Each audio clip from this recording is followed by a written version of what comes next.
Let's be honest with each other. This world was not designed for your victory. It was designed for your compliance. It is a relentless assault on your focus, a constant, deafening symphony of chaos engineered to keep you distracted, anxious, and small. Every notification on your screen, every headline bleeding fear, every advertisement whispering that you are not enough is a carefully crafted weapon in an invisible war, a war for your mind. And every single day, you are losing. You are being broken, piece by piece, by a world that profits from your weakness. You are told to follow the rules of a game that is rigged against you. To climb a ladder where the rungs are greased, you are taught to seek security in a system that is fundamentally unstable. And so you feel it, don't you? That quiet hum of desperation, that feeling of being a ship tossed in a storm, with no rudder, no compass, no control. But that is a lie. It is the greatest lie you have ever been told. Because in the heart of that storm, in the very center of the chaos, there is a fortress, a citadel so powerful, so impregnable, that no army on earth can conquer it. A space that is yours and yours alone. That fortress is your mind. And the attitude you choose to hold within it is the one, single, absolute power that you command in this universe. This is not a suggestion. This is a law. Your attitude, your positive mental attitude, is not a soft sentiment. It is not thinking happy thoughts. It is a declaration of war. It is a conscious, deliberate, and aggressive choice to build an unbreakable internal state, regardless of the chaos of the external world. It is the shield that deflects the arrows of negativity. It is the sword that cuts through the jungles of doubt. It is a weather you create inside yourself while the world outside rages. Most people let the world dictate their weather. A cloudy day of criticism, and they are filled with a rain of self-pity. A flash of bad news, and they are struck by the lightning of fear. They are leaves in the wind, utterly powerless. But you are not a leaf. You are the storm. You are the architect of your own internal climate. And the moment you realize this, the moment you take full, 100% responsibility for the thoughts you choose to cultivate, is the moment the game changes. It is the moment you stop being a pawn and start being a king. Consider the story of a man who knew this truth. A man who was broken by the world over and over again. By the time he was 65 years old, his life was a graveyard of failed ventures. He was broke, living on Social Security checks, driving a beat-up car held together by hope and rust. The world had given him its verdict, failure.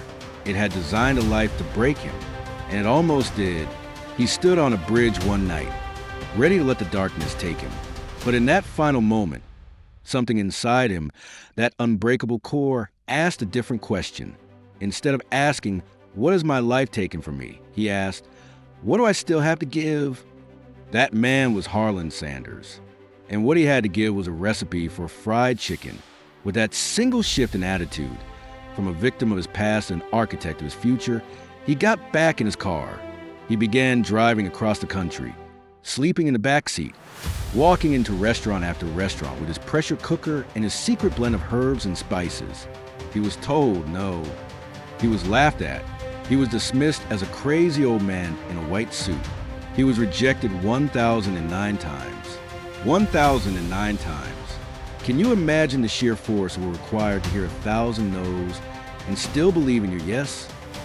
Can you comprehend the power of a mindset so relentlessly positive that it sees rejection not as a wall, to see a rejection not as a wall, but as a stepping stone? This is the alchemy of a positive mental attitude. It takes the lead of failure and transmutes it into the gold of feedback.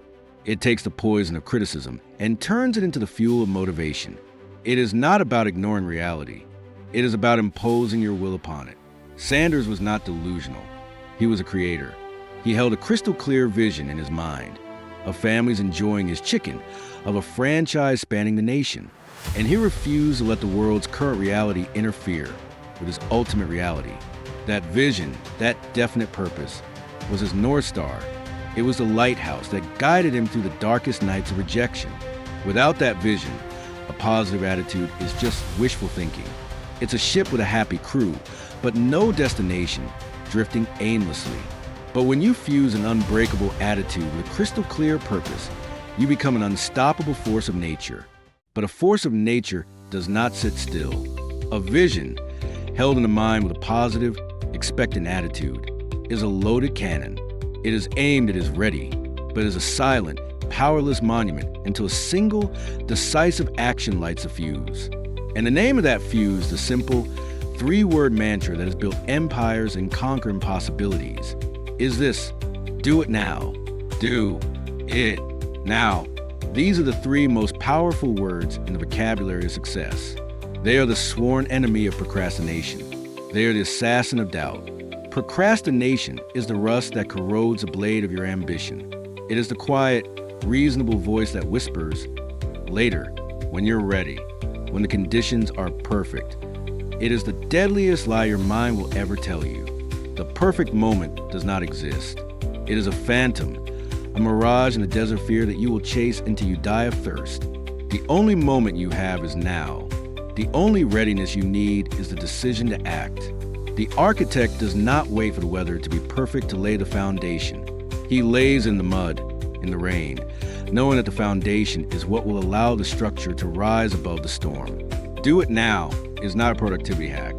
It is a declaration of personal power.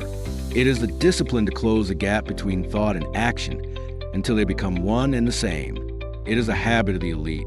While the masses are analyzing, debating, and waiting, the architect is building.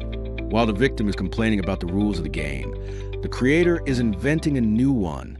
And this action is not timid. It is not about doing the bare minimum. The unbreakable mindset is not built on a foundation of just enough.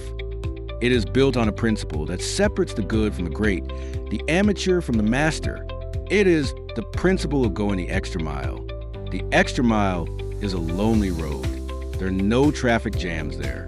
It is the space where you deliver more than you are paid for, where you give more service than is expected, where your effort is dictated not by your job description, but by your own standard of excellence. You do not do this for your boss. You do not do this for recognition. You do it for yourself. You do it because every act of excellence is a deposit into the bank account of your own character and reputation. You are building your own power. You are making yourself so valuable, so effective, so indispensable that the universe has no choice but to promote you.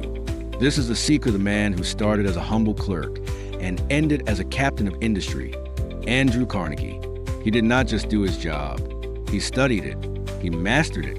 He looked for ways to improve it, not for the sake of his employer, but for the sake of his own growth. He made himself a student of his industry, an architect of his own advancement, while others were simply punching a clock. He went the extra mile, and that road led him to a fortune beyond comprehension. But what happens when you do it now? What happens when you go the extra mile, and you still hit a wall? What happens when the world pushes back with all its might? This is the final test. And it is here that the unbreakable mindset reveals its ultimate weapon. It is a truth so profound it can transform any tragedy into a triumph, any setback into a setup for a greater comeback. The truth is this: every adversity, every failure, every heartbreak carries with the seed of an equivalent or greater benefit. Read those words again. Burn them into your mind. Every adversity carries a seed. It is a law of nature. A forest fire seems like the ultimate catastrophe, a force of absolute destruction. It leaves behind nothing but ash and devastation. That is what the victim sees. But the architect, the student of nature, knows the truth. The fire has cleared away the dead undergrowth, making way for new life. The intense heat has cracked open the shells of seeds that could not have germinated otherwise. The ashes enriched the soil. What appeared to be a catastrophic ending was, in fact, a violent and necessary beginning. Your life is the same. The job you lost was not a rejection. It was a redirection, forcing you to find your true path. The business that failed was not a tragedy. It was a priceless education in what not to do, an education you could not have bought at any university. The pain that broke your heart was not the end. It was a force that cracked you open, that made you deeper, more compassionate, more human. The unbreakable mindset does not ask, "Why did this happen to me?" It asks, "What is this trying to teach me? Where is the seed of benefit hidden within this pain?" It is a mindset of alchemy. It has the power to take the lead of despair and transmute it into the gold of wisdom. It does not deny the pain. It uses it It understands that the wound is the place where the light enters you. And this is the ultimate alchemy. This is the great secret that separates the masters from the masses. The victim is defined by their scars. The architect is illuminated by them. They understand that strength is not the absence of wounds. It is the courage to grow in the broken places. So we bring it all back to the single, foundational truth. The world outside of you is a direct, unfiltered reflection of the world you have built inside of you. Your life, right now, is a physical manifestation of your attitude. This is not a comforting thought. It is a terrifying one, because it places the entire weight of your existence squarely on your own shoulders. It strips you of every excuse, every complaint, every story you have ever told yourself about why you cannot be, do, and have what you truly desire. It leaves you naked in the center of the arena with only one question left to answer. What will you choose? Will you choose the easy path of the victim, surrendering the controls to the phantom forces of circumstance and fate? Will you choose to live in the gray twilight of mediocrity, your potential a silent scream in the chambers of your heart? Will you continue to let the world break you, day after day, until there is nothing left but regret? Or will you choose the harder path, the path of the architect, the path of radical responsibility, the path that demands everything from you, your focus, your discipline, your courage, the path that will test you and forge you and wound you, but will ultimately lead you to a strength and a freedom you cannot even begin to imagine? The tools are in your hands. The blueprint is in your mind. The power to choose is in your soul. The knowledge that every adversity is a hidden opportunity, that every action taken with a positive mental attitude is a step towards your destiny, that every single moment is a chance to begin again. This knowledge is now yours. But knowledge is not power. The application of knowledge is power. So the time for listening is over. The time for learning is over. The time for waiting is over. The world will not stop trying to break you. It is relentless. It is unforgiving. So you must be more relentless. You must be more unforgiving in your commitment to your own growth. Build your fortress. Sharpen your sword. Choose your attitude. And fight. Fight for your vision. Fight for your purpose. Fight for the magnificent, unbreakable, and triumphant soul that is waiting to be unleashed. The war for your life is a war for your mind. It is won or lost in the space of a single thought. Win this thought, and you will win your world.